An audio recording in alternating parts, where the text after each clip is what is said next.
Hi, my name is Spencer Levi Amansek. I'm a social worker, teacher, YouTuber, and Twitch affiliate. Welcome back to my channel. Welcome back to another episode of English Conversation Newsletters. This newsletter is a collection of questions and answers, a Q&A from students during my week teaching English. If you want to stay up to date with my newsletters and lessons, please consider subscribing. This newsletter will cover 3 parts: vocabulary words, pronunciations, and expressions. Sometimes phrasal verbs and idioms, things like that. Let's get started. Today's vocabulary. First word, dye. Dye is a noun. This noun describes a substance, like think of it as a liquid. You can use it to add in color, whether it's man-made or natural, to add color to either a fabric or an item you want to change its color. We use a coloring dye. Next word, parade. Parade has 2 meanings here. The first meaning would be a verb. In the past tense, we're gonna say paraded. This is to display, kind of like show off something, typically in a fashion where you're moving around in a place. The next is a parade that's a noun. This noun is a type of public procession, kind of like an event. Next word, stuff. Stuff is a noun. This word gets a little tricky, and I'll break it down into 2 parts. The first part, we'll think of stuff as material. Think of items that you possess that might be yours, or you're pointing at it, or it's directed that these materials or these items are your items. The other one is someone else's belongings. Like, this belongs to someone. This is their gear, their items. This belongs to someone else. Next word, lit. Lit is an adjective. This adjective is in the past tense. 2 things. Number 1, you are lighting something up, right? You're doing something that's lighting up. Either it's fire or light, and it's in the past tense, so I lit this. Next, think of it something as fire, like burning. You turn something on. Like, if there's no fire, then there is fire. Then you can turn it as a verb. You lit this fire, past tense. Another fun way of using the word lit as good, impressive, exciting, or for young people, we like to use the word lit for the word drunk. Next, you'll have the word light. Light and lit are the same word, just one light is present tense verb, lit as the past tense verb. Same style, I turn on the light, I light up the fire. Next word, cram.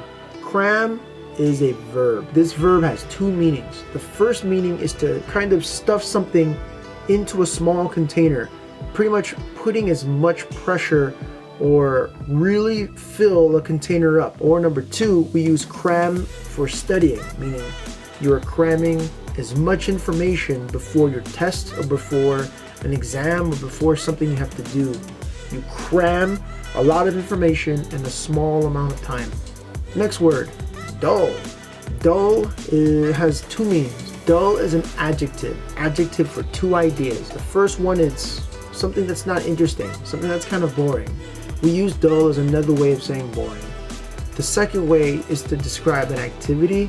Maybe something is slow moving, something is kind of tired, something's kind of dull. Last word, perch. Perch has 2 meanings.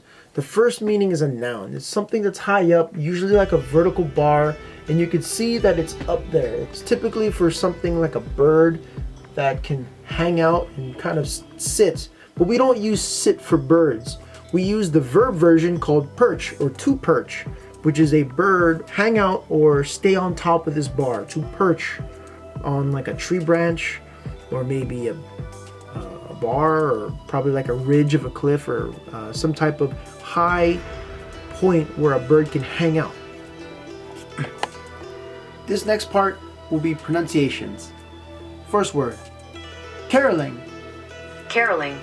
Caroling. Caroling is a verb. This verb has 2 parts. The first meaning of this verb is to sing joyfully, like very happily, like out loud, like, oh, I'm having a good time singing. Caroling. Or the second word, we associate caroling with singing Christmas songs. We wish you a Merry Christmas. We wish you a Merry Christmas. This could get really tricky because the carol can sound like the name Carol, or you can have the caroling, but we pronounce the word caroling. Caroling. Caroling with the K-E sound. I know it says C-A, but we pronounce it with the K-E sound. Caroling. Next word, canal. Canal. Canal. Canal is a noun. This noun is a artificial or man-made waterway for boats to pass through. Remember, it's man-made, okay, for boats to go through it. Pronounced canal. Canal. Now I know that CA can get really tricky. You could probably pronounce it canal, but in American English we pronounce this canal with the C-K sound. Canal. One more time, canal. Canal. Next word we have terrible. Terrible. Terrible. Now this word has the double R. This double R can be very tricky. Terrible, terrible, terrible. And then this end part with the B-L-E can get really sticky as well. So terrible, right? Kind of like the bull with the horns. Bull, terrible. Terrible. Terrible is an adjective. This adjective can mean something that's extremely bad, extremely serious, something that's troubling as well. Next word, colorful. Colorful. Colorful. Colorful is an adjective. This adjective means something that has many, many colors. Too many colors. Could even be bright colors. Like a colorful meal or a colorful dish, colorful picture. This word gets tricky because of the ko, the l, and the or. Color. Sometimes in British English you have the U. It can get really confusing. Then the N words, full. I know the single L can throw off the sound of the full word full, but we have the word colorful. Colorful. Colorful. Next word, spooky. Spooky. Spooky. The double O gets a little tricky here, so you have spook, and key. Spooky. Spooky is an adjective, and I just learned it's an informal adjective, meaning it's probably used as a slang. First way we use spooky is something scary or sinister, something that's hiding in the shadows and that's going to attack you or kind of give you a scare. The second way we use spooky is an American version, meaning something can scare you easily or something that can make you feel nervous. Next word, midday. Midday. Midday. Midday is a noun. This noun is to recognize the middle part of the day, most likely noon. But I like to use the time between 11 a.m. and 2 p.m. as midday. Midday gets tricky because of the double D right here. So you have mid and then day. Midday. Together, midday. Midday. Next word we have is repertoire. Repertoire. Repertoire. Now this word is really funny because of the purr in the middle. We do not pronounce this R right here in the middle. We don't pronounce the repertoire.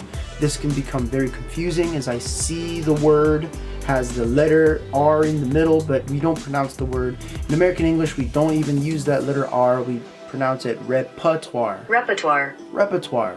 Repertoire is a noun. Think of it as a list of items in your playlist.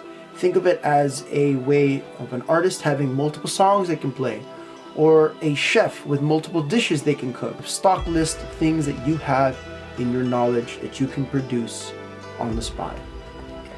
Next part here are expressions, idioms, and slangs, sometimes even phrasal verbs. Let's go ahead and get started. First, we have Mardi Gras or Fat Tuesday. Fat Tuesday is a celebration. Think of it as a parade, or in some cultures we call it a carnival. This is a celebration held in the middle of February on the Tuesday before Ash Wednesday. The official name is Shrove Tuesday, and it's the last day where people would indulge or eat very high rich foods, fatty foods, oily foods, sometimes drink a lot of alcohol or indulge themselves in a lot of pleasures before Lent, which is a ritual where you do not participate or eat anything like this. Next, we have the word Xmas or Christmas. Now the X is going to be a very familiar abbreviation for the word Christmas.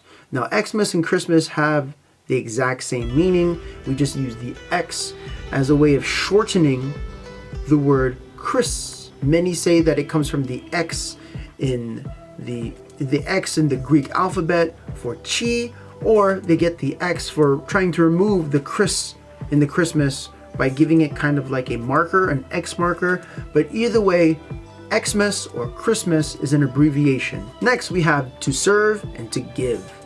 Now, these two words are broken down into nouns and verbs. In the verb portion, to give, think of it as giving two objects, object A and object B. You get to move the object from one portion to another, from one place to another. And if you think of two people doing this, they're giving. One person is giving to another person, right? I'm giving an object to another person, and this person gives an object to another person. You can think of it as an item, right? You are giving an item. Next, to serve is to serve as the verb is closer to service. So you're giving service by helping someone in need, or a polite way is to provide a service. Next, we have to serve and to give as a noun. To give as a noun is typically used as an uncountable word. Now, when something is given a lot of pressure, maybe a lot of weight is being pushed upon, or there's a lot of pressure on a certain item and it has to give, meaning pressure has to be relieved, or there's too much pressure that has to give way. So you give pressure, it's to give. When something is uncomfortable because of the force that's being pushed or applied. The second noun is to serve. It's usually in sports. Think of it in tennis when the ball is being served to the opponent. Next, we have the word cheap. Cheap falls under two categories: cheap price or cheap quality. These are the two that are frequently being used, but there's a lot more, I promise you. But when the first one we talk about is cheap price, you can think of it as an item that costs a little less. That's a cheap book, that's a cheap item, that's a cheap phone, that's a cheap, pair of tickets. Let's buy this.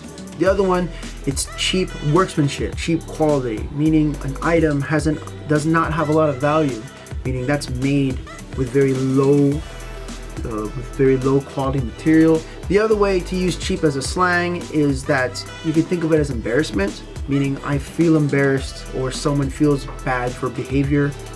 They feel cheap, and I feel like that was a pretty cheap move. I was cheating in a game of chess, and I feel pretty cheap about it. The next word we'll have is secondhand.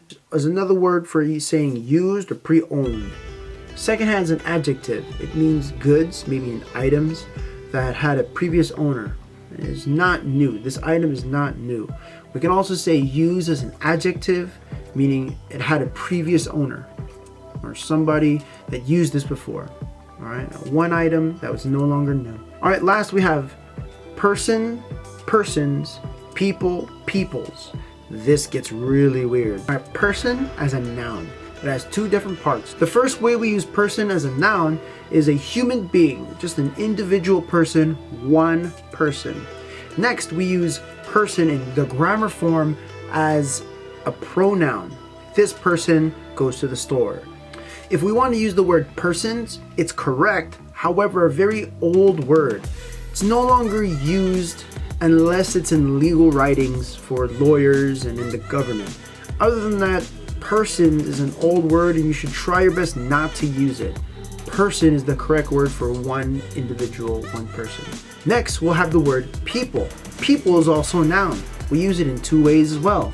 One, we use it to describe human beings collectively, many people, versus one person is one individual, many people is a collection of all these persons together.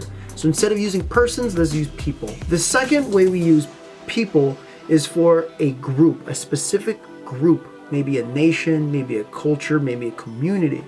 We could use this definition of people as these people, and within that culture, we can talk about a group of peoples, maybe an ethnic group, or a specific chosen group where we're trying to get someone within the same region.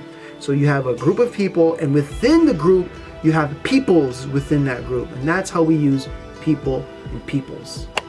Thank you for another video and another episode of English Conversation Newsletters. Most of the questions and answers may repeat. If you want a question answered in my newsletter, please leave a comment down below. As always, if you would like to keep up to date with my newsletters and my lessons, please consider subscribing. If you want to read this newsletter, please sign up in the link down below in the description. Until next time, my name is Spencer Levi Amontek. I'm a social worker, teacher, YouTuber, and Twitch affiliate. See you again soon. Peace!